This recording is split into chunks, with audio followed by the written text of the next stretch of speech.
Since October is approaching us very quickly, I thought it'd be fun to look back on some of my favorite horror movies I've watched this year. And we've seen some good ones. I'm not going to beat around the bush. I'm going to get right into it. I'll start with the most recent. So let's get started. The most recent movie I saw this year is Longlegs. And wow. Is it scary being a lady FBI agent? Yeah. Take a nice long look. A letter was left with the bodies. Signed with one word.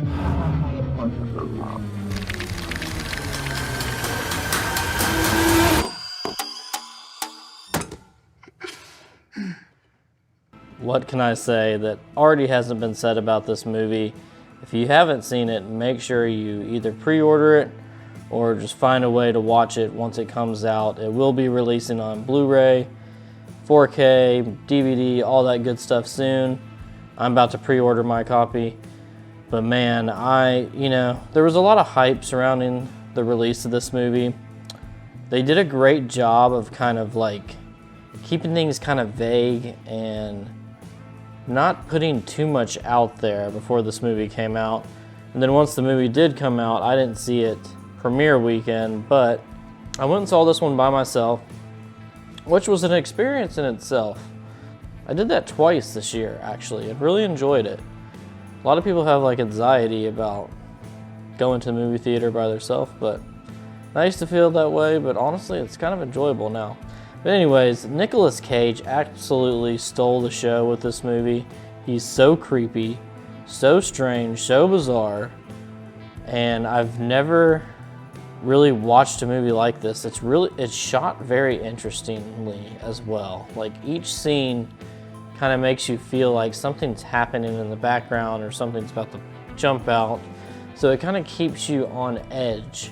The actors did an amazing job. Longlegs, highly recommend it. If you're into this kind of horror, it's not for everybody, but I really enjoyed it. Thought it was great. Next on the list is another movie I saw by myself in the movie theater, and that is Maxine. So, Maxine. Your agent tells us you're quite a popular name in adult film and entertainment. Is that correct? I'm curious, did you always want to be in that line of work? I always wanted to be famous. If you need to read off the sides we gave you, just go ahead, all right? I know the lines. She turns to the camera and, through her trauma, addresses the lens directly. Maxine is the third movie in the trilogy. I guess you could call it the X trilogy. I also watched X. Our days of struggling may soon be over. Hollywood, here we come. So this is it. Our own studio backlot. You looking for a place to stay? Oh, yes, sir. That's one ugly son of a bitch. And my wife, Pearl, is next door, so I would appreciate a little discretion. One of the boys found this inside. What do you think is on it? I see one goddamn fucked up horror picture. And Pearl.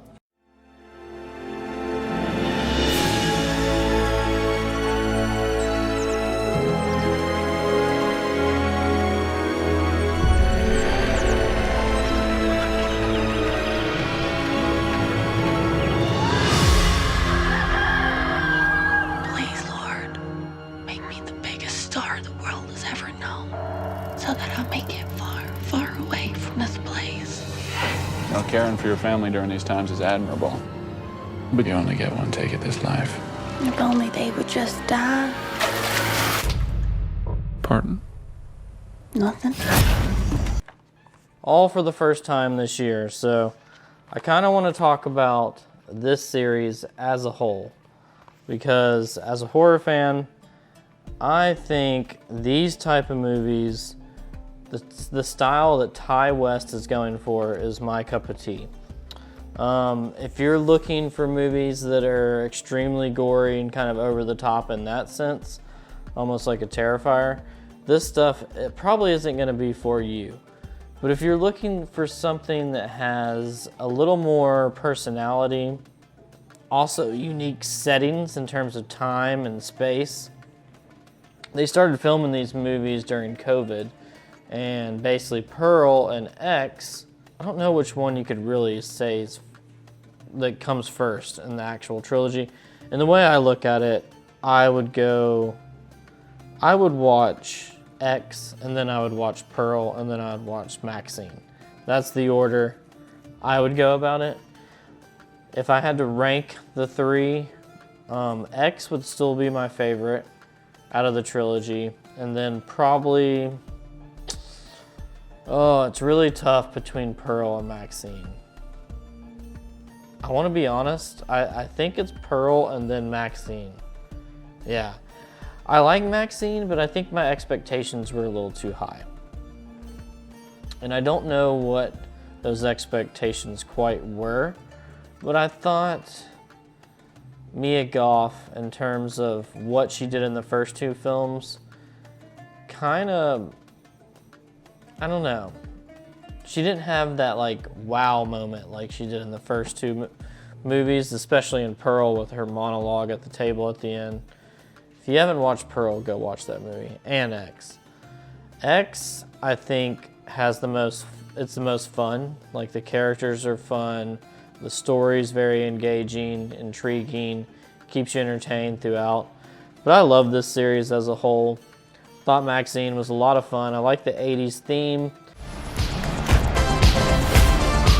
Name 5 celebrities who got their start in horror movies. Jamie Lee Curtis, John Travolta, Demi Moore, Brooke Shields, and Maxine fucking Minx. Kevin Bacon did a great job. It's kind of fun to see him get back in the horror space, and I just really enjoy these films. So now we're gonna kind of get into some of the older stuff I've watched recently. I'm still gonna go in order, so I'm gonna go to the movie that I watched before the Maxine and the other movies I just talked about, and that's gonna be John Carpenter's The Thing. I know I'm human. Some of you are still human. This thing doesn't want to show itself. It wants to hide inside an imitation. It'll fight if it has to, but it's vulnerable out in the open. If it takes us over, then it has no more enemies. Nobody left to kill it. And then it's won. Now, interesting story between me and The Thing. I've tried to watch this movie once or twice. I think just once, actually. And then I kind of got like maybe 45 minutes into it and was just really tired that night and wasn't really giving it an honest chance. So I wanted to sit down this year and finish it because everyone talks about how great it is. And it truly is incredible, especially in terms of like body horror and the stuff they kind of did with the practical effects in this movie are absolutely incredible, especially for the time period. I love the setting, like being on like a alien world. It's very unique, and I also think the actors, the characters are very interesting. Almost like in that original Alien setting. It's almost like what it feels like. And they're all trying to figure out who's infected, who's not. A lot of suspense, a lot of thrilling action going on in this one. The Thing is one of John Carpenter's best films. Check it out if you've never watched it. It is truly worth a watch. Talk to Me is gonna be the next movie we talk about. No pun intended there. Have you seen the group chat? You're doing it again tonight. No. Please. It's my mom's Remembrance Day. I just want to forget about it.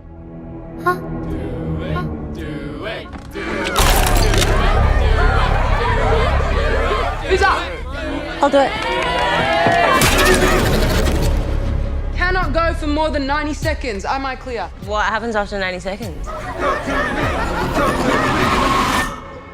Don't want to stay. This movie came out in 2022. It was very popular. Heard all the praise about this basically group of YouTubers that created a horror film and actually did a pretty damn good one. And I'm not gonna lie, this movie caught me by surprise. I knew it was gonna be good, and I knew I would enjoy it. It was scarier than I thought it was gonna be. I will admit that. It might be the scariest movie I've watched this year. I don't know, it'd probably be between that. It would probably be between Talk to Me and Longlegs. I mean, I think they're kind of on a similar scale. Both have that kind of possession feel to it. If you're not into like possession horror, which I'm not really into it, but I think the story, the acting, the way these movies are shot is truly captivating and inspiring as a filmmaker myself, or someone inspiring to make films. But A24 always has some like weird, funky movies, and this is just another one, and I can't wait to see what these guys do next. Talk to Me, though, was a great movie. It's a rewatchable movie, in my opinion. I think it's something I'll go back and watch every now and then, and won't really get old. So check it out if you haven't seen it. Talk to Me. All right, we got 2 movies left that I want to talk about. This next film is one that I heard a lot about. I was also late to the party in terms of getting into this film, but it's Get Out by none other than Jordan Peele. Call me Dean and you hug me, my man. So how long has this been going on, this thing? We hired Georgina and Walter to help care for my parents. When they died, I couldn't bear to let them go.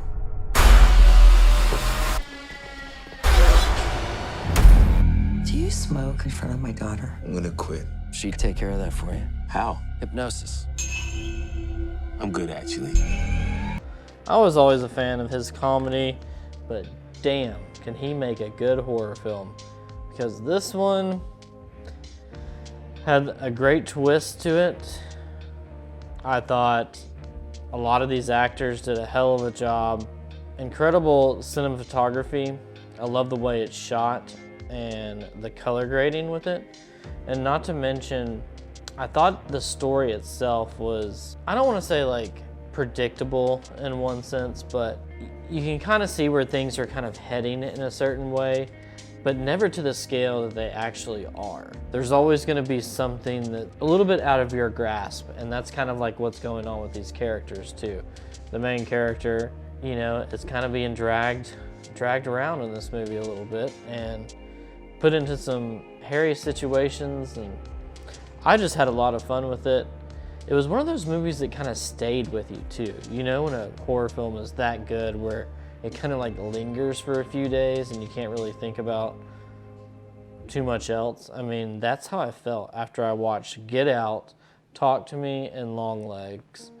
No doubt. Those 3 movies left a lasting impression, and I think that says it all. Go check out Get Out if you haven't seen it already. And lastly, we're going to talk about Stir of Echoes. Oh, I saw a guy who got a 2-inch needle stuck into his arm while he was under hypnosis, didn't feel a thing. Okay, Kreskin, prove it. Hypnotize somebody. Yeah, do me. No. Come on. What's the worst that can happen? Close your eyes. Close your eyes. Why do I know that song?